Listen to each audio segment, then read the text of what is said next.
안녕하세요. 돈으로 유세 부리는 시어머니한테 진절머리가 나서 남편을 차버린 30대 여성입니다. 남편하고는 지인의 소개로 만났는데 당시 저는 회사를 다니는 평범한 직장인이었고 남편 역시 저와 마찬가지였어요. 다만 차이가 있다면 저는 사무직이고 남편은 생산직이라서 회사 자체는 비슷한 수준이었는데 남편이 저보다 연봉이 높았지요. 그렇지만 막상 결혼 이야기가 나오면서 서로 돈은 얼마나 모았고 그런 걸까 보니까 이제서야 말이지만 빚 좋은 게 살구가 딱 저희 남편이었네요. 저는 그래도 친정 부모님이랑 같이 지내면서 회사 생활을 했기 때문에 매년 연봉의 절반 이상을 저축했던 반면 남편은 사회생활을 시작한 이후로는 시댁에서 나와 계속해서 자취를 했거든요. 그리고 사정이 그렇다 보니 월급을 받으면 거기서 벌써 방세 얼마, 식비 얼마에서 빠져나가는 돈이 상당했다고요. 그래서 저는 결혼 비용으로 1억 넘게 갖고 있던 반면 남편은 4천밖에 없었던 거지요. 하지만 그때 저는 무슨 생각이었냐면 일단 저희가 결혼을 하면 집 같은 경우 적어도 월세로 살진 않을 테니 방세로 나가는 돈이 굳을 거고 식비도 집에서 해먹기 시작할 테니 많이 줄일 수 있을 것 같았어요. 그래서 두 사람이 성실하게 알뜰살뜰 살면 금방 자리를 잡을 수 있을 거란 확신이 있었지요. 어떤 특별한 비전이 있는 건 아니었지만 저희 두 사람의 성실함, 거기서 희망을 봤다고 해야 할까요? 남편이 처음 저를 데리고 시댁에 인사를 드리러 간 날이었어요. 어머님께서는 저를 앞에 앉혀두시고 어머님은 이런저런 질문을 건네셨습니다. 저희 친정부모님은 무얼 하시는지, 저는 학벌이 어떻게 되는지와 같은 남편이 이미 어느 정도는 말씀을 드렸음직한 그런 것들을 다시 물으셨지요. 그리고 저는 딱히 숨길 것도 없었기에 질문마다 성심성의껏 답해드렸습니다. 하지만 친정부모님의 재산이라던가 그런 걸 여쭤보셨을 때는 조금 난처했어요. 그도 그럴 것이 친정부모님의 재산은 친정부모님의 것이지 제 것이 아니기에 별로 관심을 가져본 적이 없었거든요. 그저 친정아버지께서 오랫동안 의류사업을 하시면서 저희 집이 그렇게 어렵지 않다는 정도만 알고 있었달까요? 아무튼 어찌나 어머님께서 꼬치꼬치 물어보시는지 정말 진이 빠지대요. 그래도 일단 이래저래 인사를 마치고 시댁에서 빠져나왔습니다. 남편이 옆에서 저더러 긴장했었냐며 묻길래 긴장도 좀 하고 여러 가지로 신경이 많이 쓰였다고 했어요. 그랬더니 사실 어머님께서는 친정에서 얼마나 도와주실 수 있는지 궁금하셨던 것 같다고 하대요. 그래서 제가 남편에게 나는 도움을 받을 생각이 전혀 없다고 했습니다. 내가 모아둔 돈도 적지 않으니 굳이 손 벌릴 이유를 모르겠다고요. 그러니까 남편이 어머님은 그래도 한 5천만 원은 해주려고 하시는 것 같은데 제 이야기를 들으시면 서운해하실 것 같다나요? 그래서 제가 그럼 어머님한테 내가 모은 돈이 당신이 모은 돈의 2배가 넘는다는 말씀을 드리라고 그러면 해주시면서도 크게 속상해하진 않으실 거라고 했지요. 그랬더니 저더러 어머님 자존심을 건들라는 이야기냐고 남편이 살짝 발끈하는 거예요. 지금 돌이켜보면 이때 뭔가 이상함을 감지하고 결혼이고 뭐고 판을 엎었어야 하는데 그때는 그냥 제가 말실수를 했나 싶어서 남편에게 그러니 돈은 아니었다고 미안하다 했어요.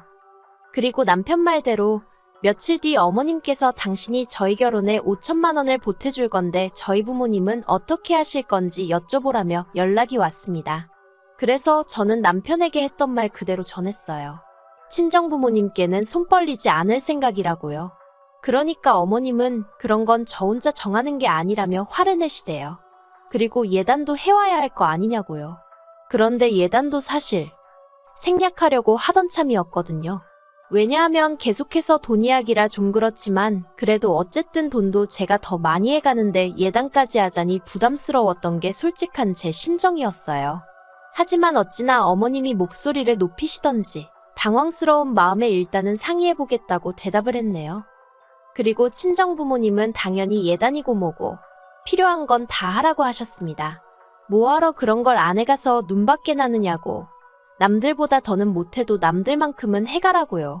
하지만 결론부터 말씀드리면 결국은 안 해갔어요. 왜냐하면 결혼을 앞두고서 남편이 모았다던 사천도 순수 사천이 아니라는 사실을 알게 되었거든요. 남편에게는 저에게 말하지 않은 마이너스 통장이 있었고 이미 거기서 1,000만 원이란 빚을 지고 있었습니다. 그러니 결국은 3천에 어머님이 보태주신 5천, 총 8천이 전부였는데 단순히 금액 때문만이 아니라 어쨌든 결국 저에게 거짓말을 했다는 게 괘씸하더라고요. 그래서 예단이며 그런 건 전부 다 안 하겠다고 했지요. 친정아버지가 남편 준다며 사주신 명품 시계도 제가 취소시켜버렸네요. 그리고 이 일로 이미 시작부터 어머님과 제 사이는 썩 좋지 못했습니다.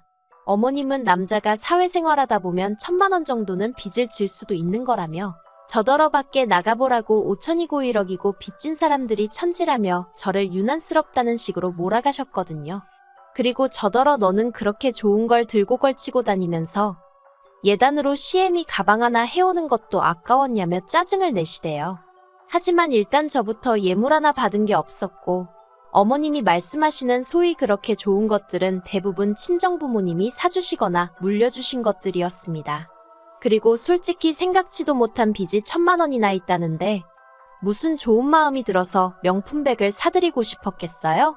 그리고 어머님이 해주시는 돈이 5천이었는데 고르신 예단이 800만 원짜리 가방이었습니다. 그러니 더는 제가 말하지 않아도 제가 어떤 기분이고 생각으로 안 해드렸는지 이해가 되시겠지요. 저희는 결혼하자마자 바로 혼인신고를 하진 않았습니다. 그건 바로 어머님의 반대 때문이었어요. 그런데 지금은 그런 어머님께 감사한 마음입니다. 덕분에 남편을 차버리는 일도 비교적 어렵지 않았으니까요. 시작은 이랬습니다. 원래는 제 돈에 남편이 가지고 온 돈 그리고 대출을 받아서 위치가 서울 외곽이더라도 작은 아파트를 하나 사려고 했어요.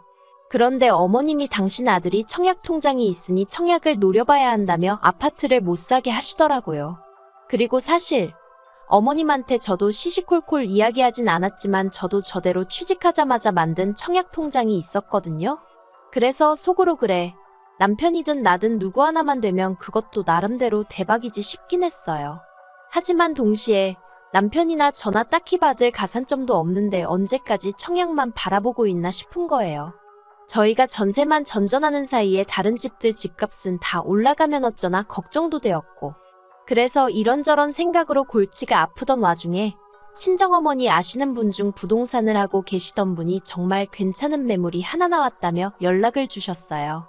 그리고 바로 찾아가서 보니까 마음에 쏙 들더라고요. 그래서 남편에게 그 아파트를 사자고 했어요. 그런데 어머님이 그러면 명의는 남편 명의로 하라고 하시대요. 당신이 5천만 원이나 보태줬지 않았냐면서요. 그래서 저도 저대로 제 돈도 1억 들어갔다 하니까 그럼 혼인신고하지 말고 제 3자 명의 그러니까 어머님 명의로 하랍니다. 솔직히 제가 약 먹은 것도 아니고 미쳤나요? 그래서 결국 그 아파트도 안 사고 혼인신고도 안 하게 되었죠. 그러다 작년에 제가 청약에 당첨이 되었습니다. 남편도 같이 신청을 했는데 남편은 떨어지고 저만 붙었어요. 1억 남짓한 현금이 필요했는데 남편이 선뜻 5천을 내주더라고요. 하는 말이 원래는 자기가 청약에 붙으면 보태라고 어머님이 따로 주신 돈이었답니다. 그런데 자긴 떨어지고 제가 되었으니 일단 저더러 쓰라고 하더라고요. 그리고 그때만 해도 제 재산이 남편 재산이고 남편 재산이 제 재산이란 생각이 컸기에 별 생각 없이 받았었어요. 그렇다고 시쳇말로 그 돈을 제가 날로 먹을 생각은 절대 아니었고요. 매달 얼마씩 갚아드려야겠다는 생각을 하고 있었습니다. 그리고 이제 청약까지 되었으니 슬슬 혼인신고도 하고 공동명의로 할까 하는 생각도 했지요. 그런데 이 일이 있고 얼마 지나지 않아 생각지도 못한 상황을 맞닥뜨렸습니다. 남편이 저 몰래 또 주식을 하느라 대출을 받았던 거지요. 그런데 적반하장도 유분수지. 제가 왜 상의도 없이 대출까지 받아가면서 주식을 했냐고 물으니 자기가 원래 그 5천만 원을 저한테 안 줬으면 대출도 안 받았어도 됐었답니다. 그리고는 자기도 그때 뭐가 눈에 씌어서 그 돈을 저한테 준지 모르겠다면서 막 화를 내는 거예요. 이 일로 인해 저는 남편에게 크게 실망을 했고 공동명예는 말도 안 된다는 결론을 내렸어요. 그리고 그 다툼으로 인해 저는 남편과 약 2주간 말을 안 하고 지내게 되었는데 솔직히 그런 와중에 제가 남편에게 밥을 차려주고 싶었겠어요? 빨래를 해주고 싶었겠어요? 제가 그렇다고 전업주부도 아니고 저도 남편처럼 돈 벌어오는 직장인이었으니까요. 그랬더니 남편이 어이가 없다면서 기어이 시댁으로 가출을 하대요. 솔직히 부부싸움이니 이렇든 저렇든 정면 돌파를 하든 저와 둘이서 풀기를 바랬습니다.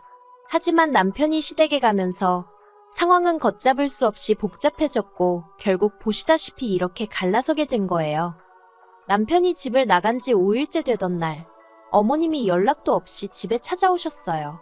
그래서 문을 열어드리니 중문이 부서질 듯 밀고는 들어오시대요.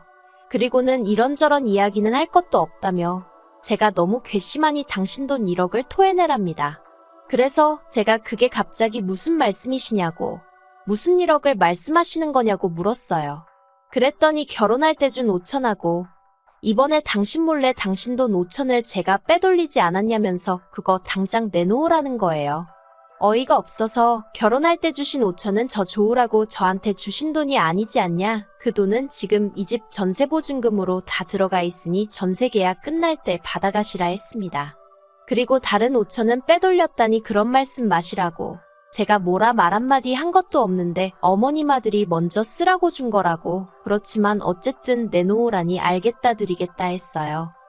그런데 제가 보인 반응이 아마도 어머님이 기대하셨던 반응과는 사뭇 달랐던 모양이돼요. 어머님께서는 당황하신 듯 헛기침을 몇 번 하시더니 내일 당장 내놓으라는 어거지를 쓰기 시작하셨거든요. 그래서 전세보증금을 당장 어떻게 내일 빼드리냐고 어렵다고 했습니다.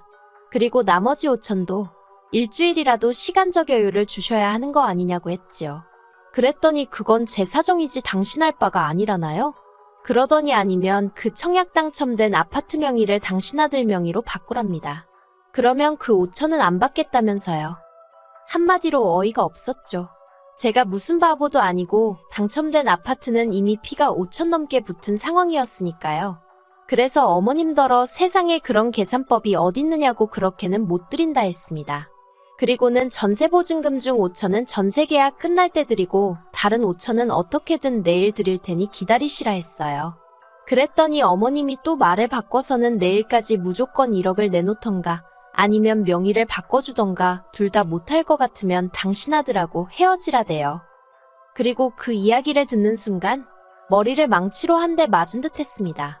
솔직히 남편이 그렇게 돈 가지고 사람을 실망시키고 뒤통수를 쳐도 저는 남편과 헤어지는 건 생각해 본 적이 없었거든요. 그냥 저 사람 손에다 돈이랑 관련된 건 맡기지 말아야겠다는 생각만 했을 뿐이에요. 그런데 어머님이 먼저 나서서 헤어진 애만의 명의가 어쩌고 하시니 도대체 둘이서 무슨 작당 모의를 했길래 저런 소리가 나오나 싶은 게 남편한테 배신감까지 들더라고요. 그래서 제가 아파트 명의가 잘 사는 아들 부부더러 헤어져라 마라 할 정도로 중요한 거였냐고. 그러면 저도 더더욱 아파트 명의를 포기하면 안 되겠다고 어머님 아들하고 헤어지겠다 해버렸습니다. 그러자 어머님은 이번에도 당신이 기대하신 대답이 아니었는지 뒷골이 당기네 쓰러지네 어쩌네 하시더니 댁으로 돌아가셨고요. 그 이튿날 남편이 집에 들어왔어요. 제가 남편더러 짐 챙기러 왔냐니까 여기가 자기 집인데 무슨 짐을 챙기냐면서 저더러 왜 그렇게 삐딱선을 타냐대요. 그래서 삐딱선을 누가 먼저 탔는데 하고 따졌더니 이혼은 자기 생각이 아니라면서 어차피 우리 평생 같이 살 부부 아니냐며 그냥 어머님 말씀대로 해드리랍니다. 아파트 명에 그까짓 게 뭐가 중요하냐면서 일단 자기 명의로 해주고 그냥 어머님 살아계시는 동안 어머님 말씀 잘 듣고 살면 결국 어머님 재산 다 우리한테 넘어올 거 아니냐며 그럼 그때 그 재산으로 제 앞으로 아파트를 사던지 외제차를 사던지 마음대로 하라나요?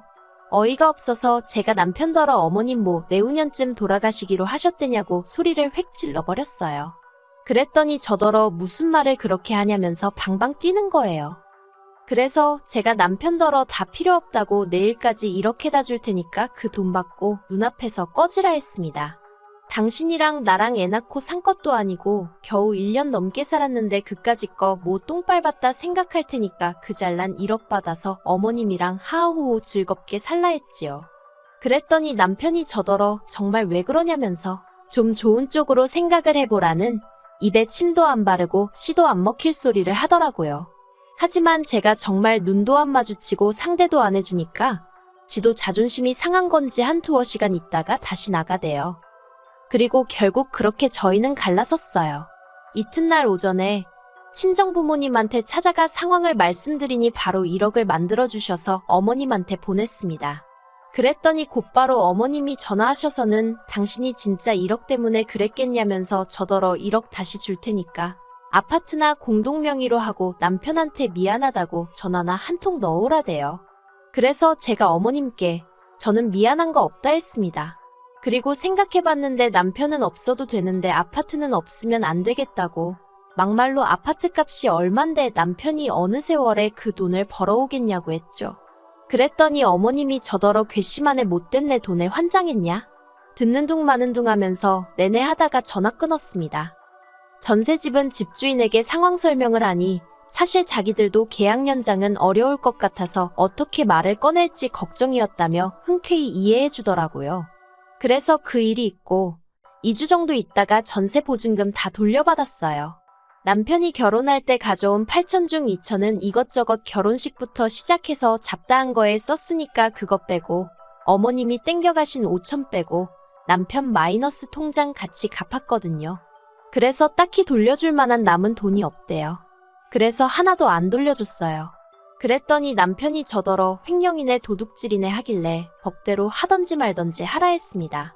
저도 다 믿는 구석이 있으니 그렇게 질러놨지요. 솔직히 저 정말로 남편이 좀 돈 문제로 사람 속을 썩이긴 했어도 사람 자체는 나쁜 사람이 아니라고 생각해서 잘 살아보려고 했거든요. 제가 조금만 서포트해주면 더 잘 될 사람이라고 생각하면서요. 그런데 뭐 그 1억 때문에 사람을 들들 볶는 어머님을 보고 있으니 내가 무슨 영광을 누리겠다고 이러고 있나 싶대요. 그래서 지금 제가 내린 선택의 후회는 전혀 없습니다. 저는 이제 아파트 중도금만 생각하면서 잡생각하지 말고 열심히 돈이나 벌어야겠어요.